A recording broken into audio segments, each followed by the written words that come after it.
Matesa Anani a salué la bravoure des FARDC de Wazalendo qui ont uni leurs forces pour défendre le territoire national contre les envahisseurs. Il a insisté sur le rôle crucial de la politique pour anéantir définitivement les agresseurs et appelé à l'unité au soutien d'effectifs de la population aux forces armées de la RDC. Nous allons observer et nous attendons que ce nouveau changement puisse booster les lignes de front selon l'attendement de la population. Et donc nous comptons beaucoup sur la volonté, la bonne volonté de ces nouveaux commandants qui sont aux lignes de front pour essayer de recadrer certaines réalités sur terrain. Voilà un peu ce que je peux dire.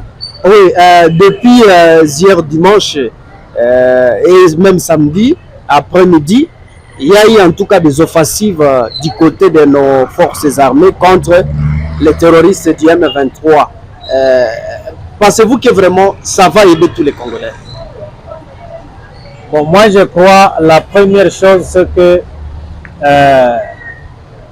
comme c'est la politique qui gère l'armée, si réellement il y a une bonne volonté dans le cercle de la politique, je crois que ces nouveaux commandants vont évoluer très bien.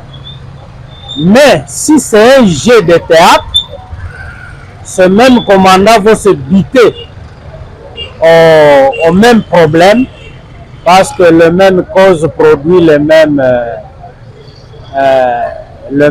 effets.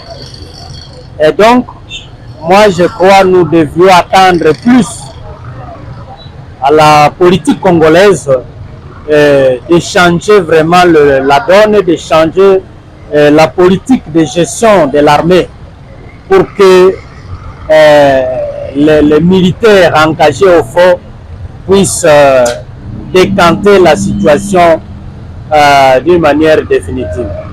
Voilà un peu ce que je peux dire. Oui, qu'est-ce que vous recommanderez aux autorités militaires pour éradiquer ou ramener la paix le plus vite possible à l'est de la RDC? Les autorités militaires ne sauront pas éradiquer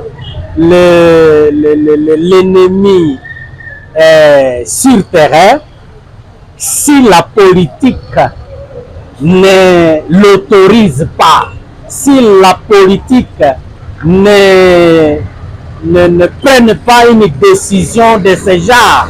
Ils sont au service de la politique. Que voulez-vous qu'ils fassent? Et donc c'est ça. Ne faisons pas un cercle vicieux.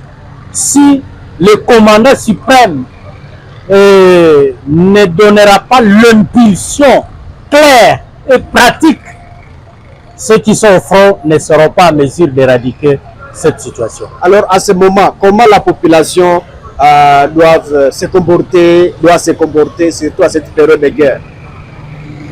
Je crois que la population doit comprendre que nous sommes appelés à nous prendre à charge en accompagnant évidemment ceux qui sont à la ligne de front. Et donc, selon l'article 63-64 de la Constitution en vigueur, donc chaque Congolais est à mesure à tenir un chèque à la personne qui veut empiéter, n'est-ce pas, l'intégrité ou qui veut à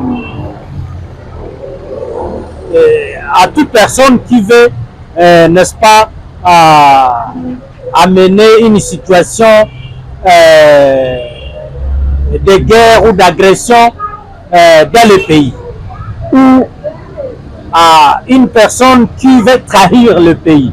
Et donc j'appelle à la population d'être vigilant et d'être toujours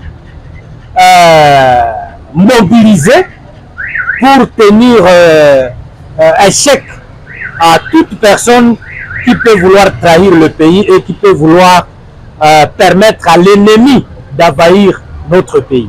Oui. À bref, Monsieur le Président, ouais. Si aujourd'hui on vous demande de donner conseil au chef de l'État Félix Antoine Tshisekedi Tshilombo face à la situation du M23. Pasteur, qu'est-ce que vous lui direz? Moi, je crois, je l'ai déjà dit, nous l'encourageons de prendre une décision ferme, comme il a déjà refusé de dialoguer avec eux, mais il faudrait maintenant qu'il équipe et qu'il mobilise l'armée pour qu'il arrive à avoir une bonne morale sur le front et qu'il prouve à suffisance qu'il est en train même de contrôler tous ces officiers qui sont sur les lignes de front. Depuis dimanche, l'armée congolaise, épaulée par Wazalendo, a lancé des offensives pour reprendre les bastions occupés par les terroristes dans la région d'Alimbongo. Les combats se poursuivent, marquant une avancée significative dans la défense du territoire congolais face à l'agression.